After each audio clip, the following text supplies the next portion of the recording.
Oh gosh, I loved the library. Actually, one of the first books I remember taking out when I was a kid, I would go to the adult section, and they had these books called The Writer's Market, which came out every year. And I would go in the adult section and look at all the markets for writing. So it was my professional development that I could get my hands on this book and see all these magazines that wanted articles and all these publishers that wanted books, and it was my inspiration for wanting to be a writer. I loved being surrounded by books. My great uncle was a publisher, so I was surrounded at home by these classic books. He published, started the Limited Editions Club and the Heritage Press, but I was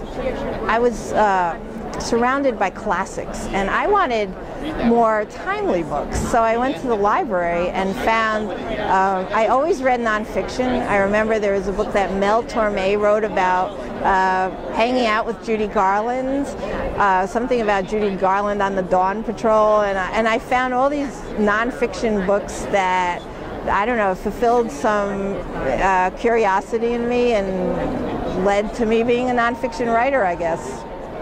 I wouldn't say I had one then. I have favorite librarians now. In my town, I live in Englewood, New Jersey. We seem to be having blackouts a lot, and whenever there's a blackout, people go to the library because there's internet access, there's friendly community, and I actually wrote part of Wheels of Change in my public library. We had a blackout for 4 days in March of 2010. I was on chapter 2. I brought my computer. I brought all of my research for that chapter, and I staked out a carol and didn't leave, didn't go to the bathroom, didn't want to give up my space. And that's, I think, the best chapter in the book. So something about being in the library and being surrounded by all these people reading and just feeling good about the community we lived in was important. I go there with friends sometimes. I definitely use it. It's a great resource. I use it. I just was there the other day. Unfortunately, we're being threatened with massive cuts, so when I get home Tuesday, I'm going to go testify at the city council meeting. Yeah. What's your opinion on budget cuts?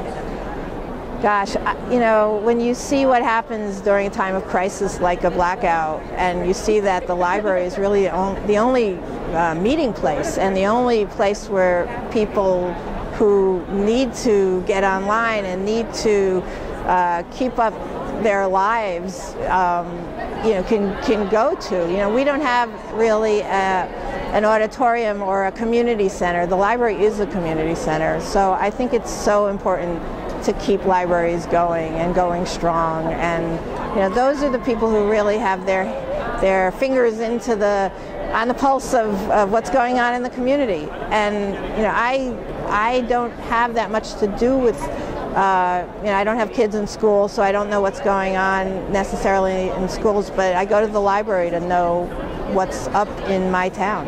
I was trained as an editor at Scholastic, so we always published with an eye towards the school, what's acceptable in schools. But even so, I think that libraries need to have options available to every kid and every adult who's got different interests, and it's not the community's role to censor.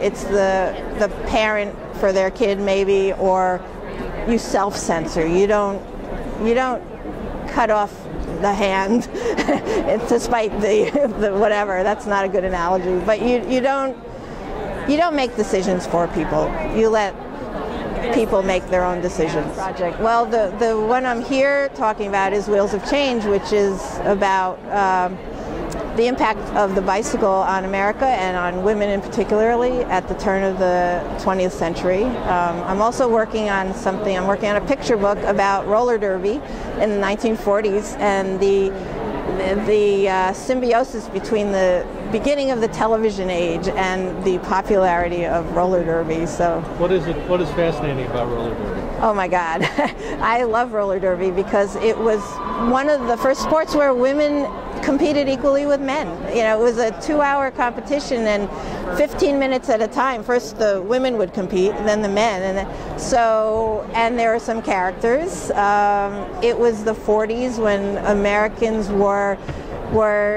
kind of looking inward as far as the family, and women were losing jobs that they had in World War II, but suddenly they had these strong, crazy women as role models, and I think it's always good to shake things up, and they absolutely shook things up.